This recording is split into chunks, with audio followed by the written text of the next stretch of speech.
Um, I don't know. It's obviously a nice thing. It's a special moment, something that you never really think about. Um, I think honestly, the first time that I really thought about it was when I hit 500 games, and I was like, "Wow, that's a lot of games." Like, and you got to play 500 more to hit 1,000. Like that's, I don't know about that, but so it's something that is something that I will look back on very fondly, and I'm not.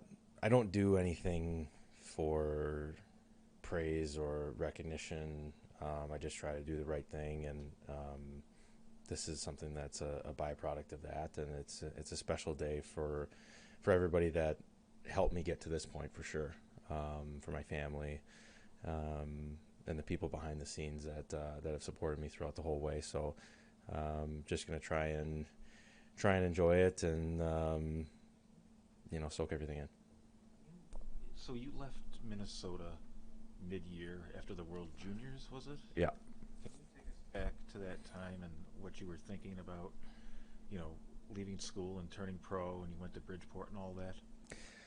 Well, I wanted to come out of school after my freshman year, and the Islanders at the time, made decisions as a committee, and between the head coach, GM, and different advisors, and they wanted me to go play major junior. So I just said that seems like a lateral move to me, and so I stayed at school, and I was playing center, and I had an absolutely horrible start to my sophomore year, and just was not playing well, not confident, and so they called me before I went to World Juniors, and they said, "We want to sign you," and I just was like, it was a really, really tough decision for me, like to leave your teammates, but then you're achieving a goal of playing pro hockey. You're taking the next step to get to the NHL, which was always the goal. So that was a really, really hard decision, and I don't wish that upon anybody, to kind of have to go through something like that to decide between your teammates and your ultimate goal. But so I ended up signing, and worked out. Went to Bridgeport, played I think 35 games down there that year. Played 9 games up on the island, and got a taste of what it was like in the NHL, and the rest is kind of history.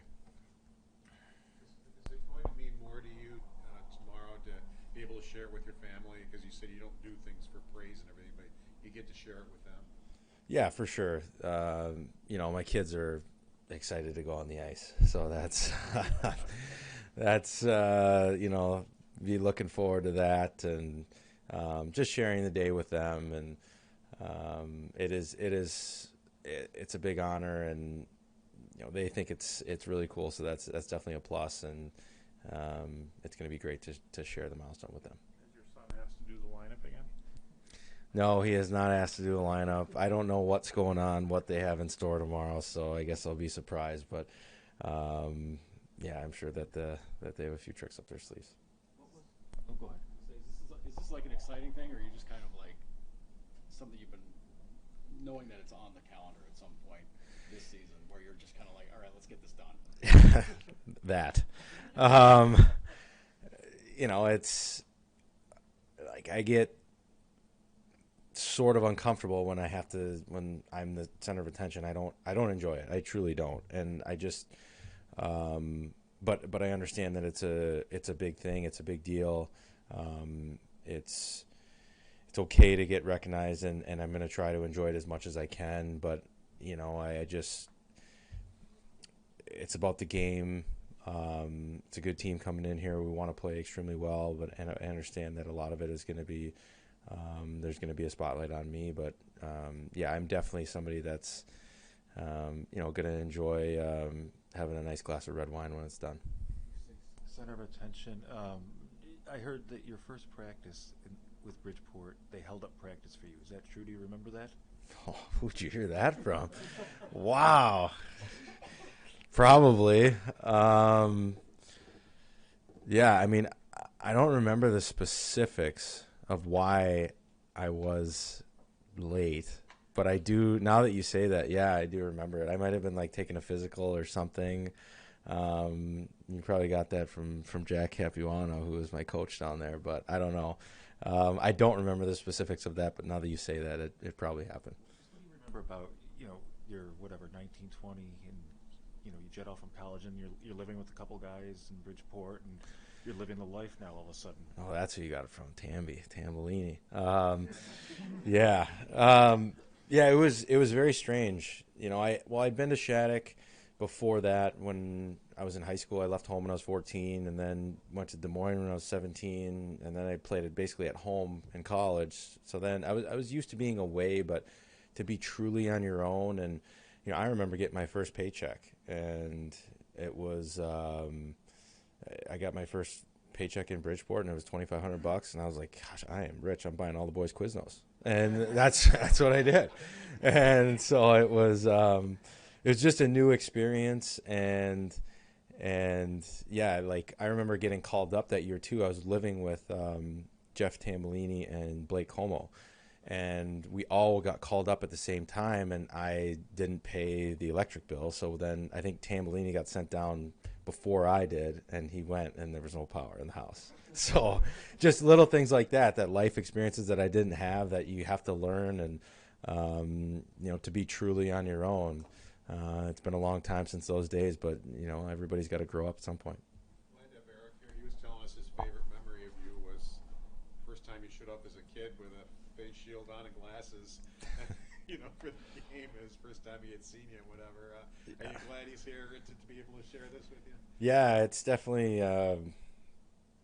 when we were thinking about signing him, and I was talking to him a little bit, and just to kind of be able to bookend careers, and start to play with somebody from when you're 8 years old. And I literally showed up, and I remember I had a kit that I carried around everywhere that had screws in it, because my screws always fell out of my glasses, and I have to put new ones in. And I was using Scotch tape half the time. Like it was crazy. I had red gloves, I had black helmet, and like red pants.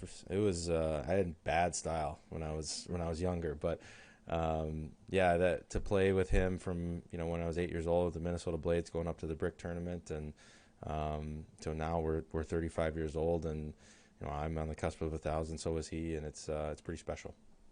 To hit it with all those guys in that room, given how tight knit this group is.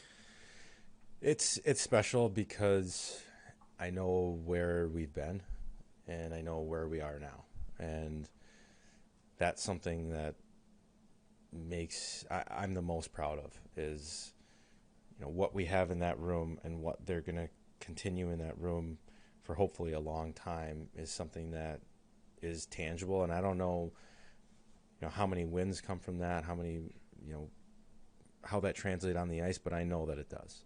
And I can see it in the way that they treat each other, how they treat everybody else, how respectful of a group they are, but how much they care about each other. That means the world to me. And to be playing with those guys every night, it's a ton of fun. Where are you now? I mean, it hasn't been an easy month. You're 500. You're 1 point out of the playoff spot. I mean, where do you think the team kind of stands at this point? Yeah, I mean, I saw we were 6-3-1 in our last 10 before last game, and it didn't really feel like that. It kind of felt like we were, kind of going into a game and like, all right, let's play well. Hopefully we can win. And sometimes we did, sometimes we didn't, and we haven't found our game yet. And we need to get back to kind of doing what makes us successful. And like we got to stop trying to be like everybody else. We got to be like us, and that's when we're powerful, and that's when we're at our best. And something that we spoke about this morning a little bit. And so we're gonna find it, and I think it's a testament to how impressionable we are, and how good we are too, that we're in this spot. And we haven't played our best this year. We've played a couple of good games here and there, but it hasn't been on a consistent basis, and we know that we can be better. Everybody in the room knows we can be better, and we're going to find it, and when we do, it's going to be we're going to be off and running. Thanks, guys. Thank you.